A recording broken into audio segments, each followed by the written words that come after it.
Hey guys, welcome back to the channel. I hope everyone is doing well. So I didn't want to make this too negative because I think depending on where you are, you might be hurting even with like the bounce back like from the pullback.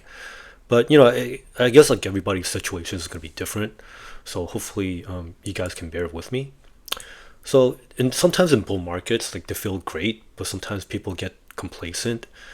And I just want to like brace people that, mentally that you should expect some of these high yield ETFs to kind of die off eventually. And also, I'm also sorry to hear that, like this person is a very nice supporter of the channel. Your dashboard is top notch, bro. I was pushing your channel on the ultra high Discord groups. Thank you very much for that. And then unfortunately, he's saying they've become very toxic with outsiders who bash the funds and people that hold them. I agree with this person that it's pathetic. Keep doing what you're doing out there. So I'm very sorry to hear that. That there's people that I can understand like bashing like a ETF or like a stock because sometimes it's not fun to watch your investment like go down. So I can definitely sympathize with the frustration, and sometimes people get emotional. But to bash people that hold them, like if you're bashing other investors or traders, that's kind of ridiculous. And I'm sorry that that happens, but I guess some people are more immature. So hopefully, maybe just try to think of like more positive things, or maybe just like switch to like channels that are maybe more balanced. And this is what I'm trying to do. I don't want people to get like too happy, but at the same time, I don't want to get people too angry. I just want to keep people balanced. Um, I hope I'm doing a good job with that. Maybe it's just better just to present like more analytical, and then present things that potentially could happen so that you can kind of prepare in the future. So this is just more of a regular ETF liquidation. So Eric Balchunas, he's a very good Bloomberg ETF analyst. I've been mostly following his work on mostly the Bitcoin ETFs, but sometimes he drops like these nice nuggets too. In this case, this involves one of Defiance's. This was an Israeli bond, CHAI. So I'm guessing, unfortunately, there's probably like some political stuff going on, especially with the war and everything. So I don't want to, touch too much onto that, but I prefer to stay neutral and just try to present the facts. So Defiance released this about, I guess, like 4 or 5 months ago, and now they had to recently close it down because this is probably because of just political stuff going on. So this was quietly liquidated. They didn't mention much of this on their own website. This was only out for about 4 months, 4 or 5 months, and he's pointing out that the average liquidated ETF life is 3.2 years. So again, credit to Eric Balchunas for bringing this to like the community's attention. So it looks like according to like this SEC filing, uh, this will eventually close out on May 14th, where it's going to be liquidated. So I guess like if you happen to hold this fund, then maybe you should consider closing it out. But again, it's up to you. And then the second thing I want to kind of bring up in terms of things that could happen for like the high yield ETFs in the future, the impact of how taxes can impact this. So I don't want to make this like too like clickbaity because like I think people kind of get carried away, especially when it's like tax proposals and then it's also election season. So there's going to be a lot of crazy stuff that's going to happen, in the next few months. But I wanted to bring this analysis from Grant Thornton. So this is an actual accounting firm. It's not just like me or like some other random on the internet just writing crazy stuff. So again, keep in mind this is just a proposal. That doesn't mean it's going to happen, but we should brace ourselves like just in case that this does happen. It could get ugly for like the high yield option ETFs because they're obviously like high yield investments. And so like for example like the the first thing here is like the top rate on like ordinary income could potentially go up to almost like 40%. And that's a big ouch. And then like the net investment income tax. So this is what they, I guess like in the past they used to call this like the Obamacare tax. And then now this is going up to like another 5%. And then taxing capital gains is ordinary income for what they call high income taxpayers, but it doesn't specify like what the cutoff is. So that could be very painful for traders in general. And then there's a what they call a billionaire's tax, but it's actually, if you're 100 million, you can get trapped in this. And this is nuts because this is taxing unrealized gains. So, but I don't see like offset to this. Like, are you gonna give like a credit for unrealized losses too? So, I mean, this is kind of nuts. And then there's the other stuff. I guess like you can kind of read on your own time because like there's might be stuff that affects folks that are also into crypto as well. And so this is unfortunate because this hurts because this could potentially hurt folks in the high yield ETF space as well. So again, this is just a proposal. So there's nothing set in stone as of yet. There's still a chance that you can maybe contact your local congressperson, or like even better, like send a message during like the November polls. So obviously this is not political or financial advice. It's just you have to do what's best for yourself.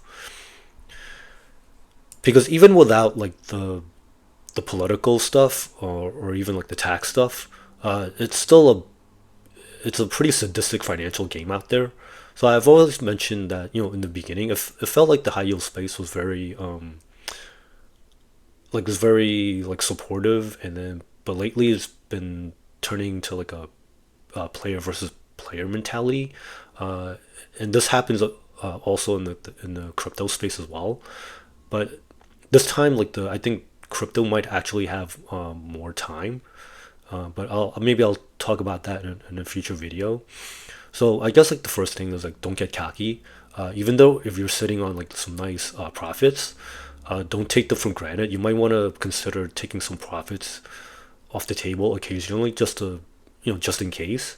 And then you also want to like prepare hedges when volatility is low. So I don't know if we're completely out of the woods because like just in case like it turns out to be like a more serious correction, like maybe 10% or more. Uh, you know that's not the best time to be putting hedges into place because then they'll get too expensive. But I guess like if things chill out a little bit more, then that's when you can consider maybe looking at some hedges, at least like preparing them just in case for like in case of a future shock. So like for example, even with the recent pullback, like the VIX barely got above like 20. So I think for like that was pretty fortunate for most of us. It wasn't too bad, I don't think. But you have to think that if the VIX has barely got above like 20, even on like the threat of a potential war, that's still not like great news for some of those high yield ETFs, especially if they're option based. Because think about it, if you're trying to sell a covered call, you want to sell the premium when they're as high as possible, and that's gonna get like really tough, especially if things go back down to like maybe like a VIX of like 12 or 13. It's the option premium is gonna get kind of skimpy. And then I also want to start thinking about like how which ones could be just like regular laggers, or which ones can get liquidated, because I think that some will survive, but the market value could take a big hit. And then there's some ETFs that just won't make it at all. So we kind of have like a tough choice, whether if it's going to be a death by guillotine, or maybe they'll just like get sandpapered to death. And I guess like I want to take. I'm not picking on any particular ETF, but I'm just using these as examples. So like triple QY. I think out of all the zero DTE, this actually might survive. But again, there's nothing set in stone here. Because if it drops too much, then any ETF can die off. Because this is a cash secure put.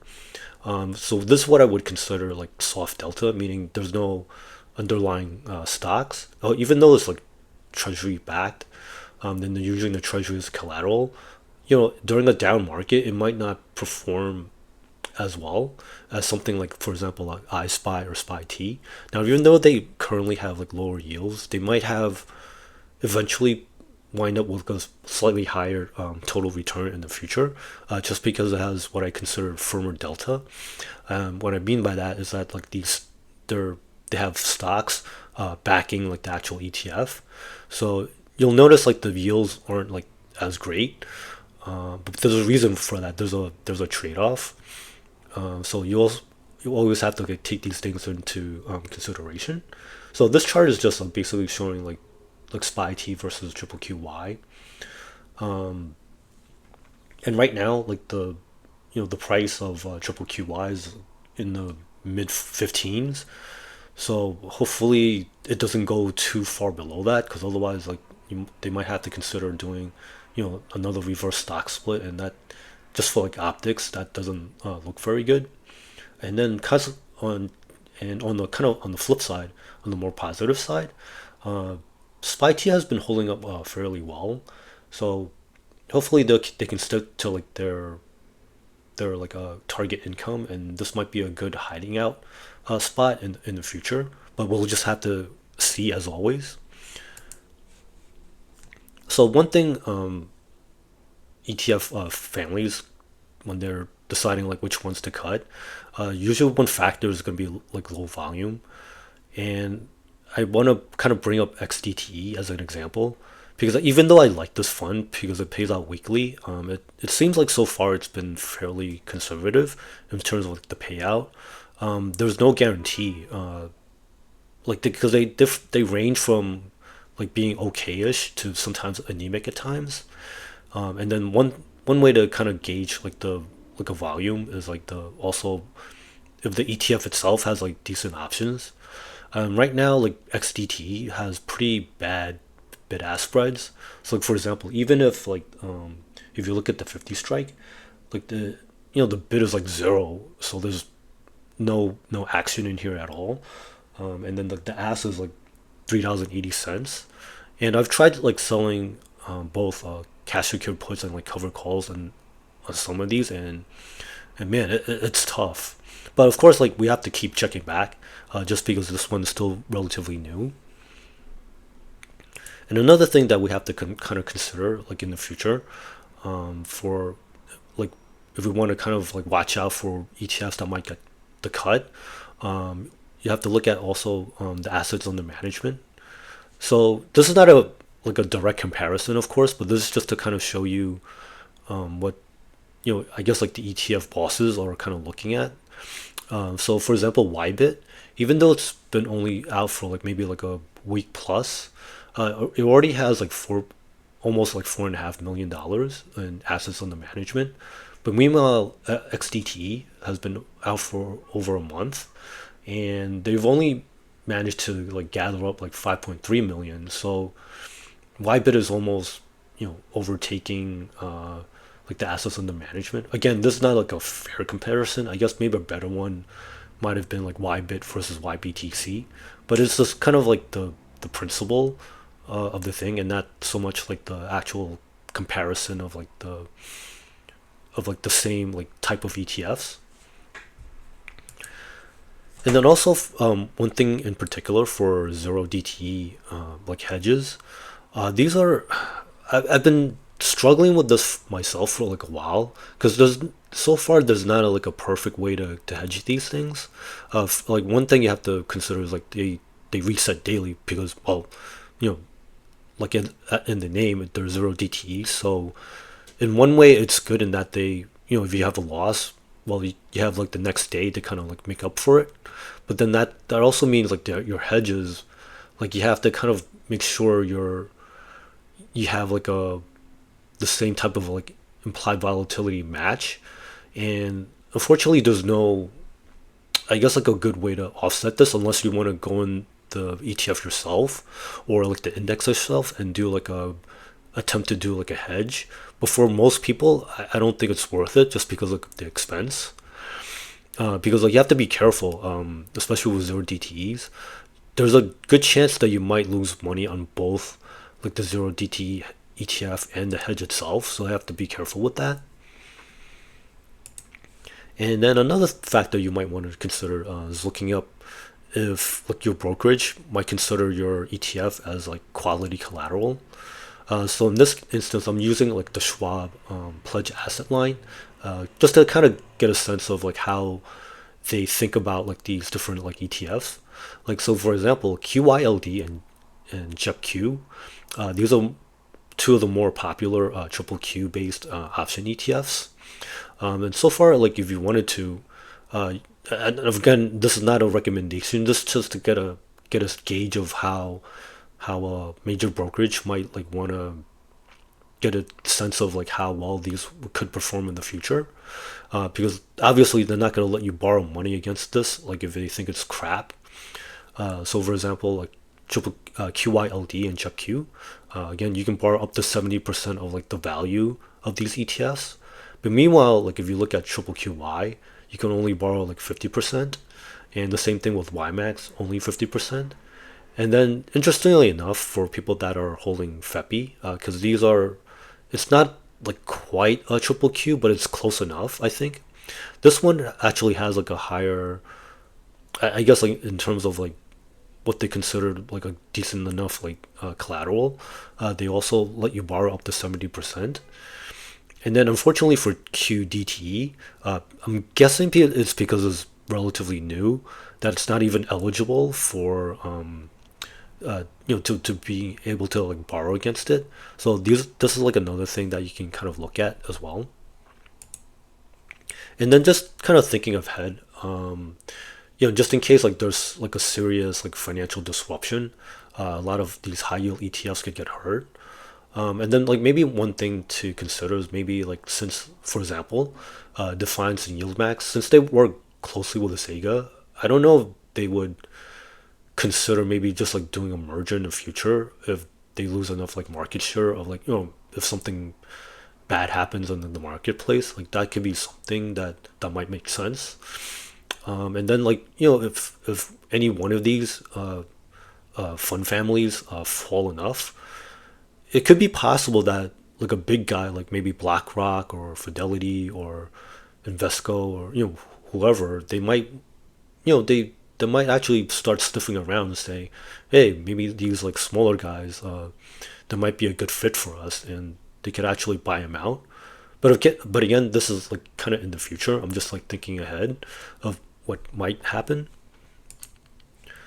And then another thing for like if you're happen to be like a fund manager listening to this, I've brought this up before.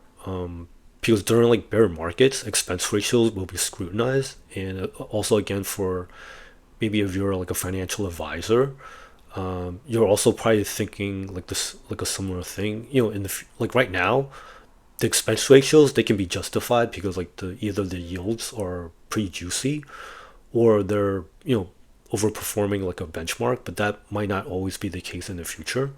So I think in the future, the expensive ETFs, they might want to consider maybe like cutting their expense ratios down to like a more reasonable level, and then like kind of like this way you can kind of, even though you might be losing money in the short term, maybe at least in order to like maintain like the market share, you might want to consider doing that.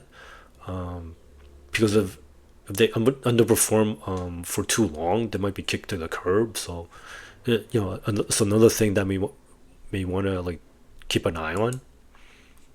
So also, if you're kind of on the older side like me, we've seen this horror movie before. I remember back in 2008, 2009, like a lot of not just ETF companies, but like just any type of financial company, they were getting like slaughtered like left and right. And hopefully we never see that again, but you just never know. like I, I I don't see anything right now aside from like that the Republic First Bank that went under. But you just never know. There might be something else that might implode and that might cascade to other things. So we just have to get ready for like the lousy remakes and get ready for like the awful sequels in case we have another horror movie on our hands. And just to avoid getting like trampled at the exits, as I mentioned before, consider taking some profits if you have them, and then also start thinking about like where you want to place your stops. In the past, I've just used like one like for example, if a fund started at $20, like I might want to like start thinking about like exiting at like $15. But then like I also in order to avoid getting like trampled at the exits, you might want to consider like staggering your stops. For example, instead of just doing like $15, maybe do like $15.27, $14.89, and kind of like break it up so that like you don't get your ETF or your investment liquidated kind of at the same price point. This way you can kind of like average out like your stop orders. And then another thing, depending on your broker, you might want to start looking at things called like trailing stops. This way, like you kind of combine like the two things at the same time. So like profit taking and stop orders at the same time. So that's like something you might want to consider. And then also, like in the past, for these unlevered inverse ETFs, they were pretty helpful. But depending on what happens, like during the next financial crisis, they might not work as well. We'll also have to kind of like to see like if they will still work. Like for example, I used to use something called SH. I think this was a pro shares fund, and then also like the Direction ETFs were pretty helpful. But that was in the past. I don't know if they'll work as well in the future. But again, let's not uh, dwell on like too many negative things, because there could be like a counter argument that there might be a sufficiently loyal investor base that only care about the distribution yield, and so those might might be able to kind of like fend off like some of the bears. And of course, like this is just like a panda opinion.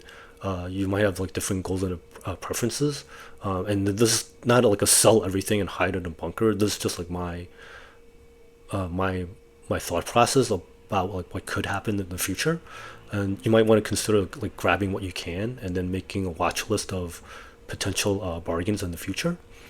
So if you like this type of content, please consider giving this a like.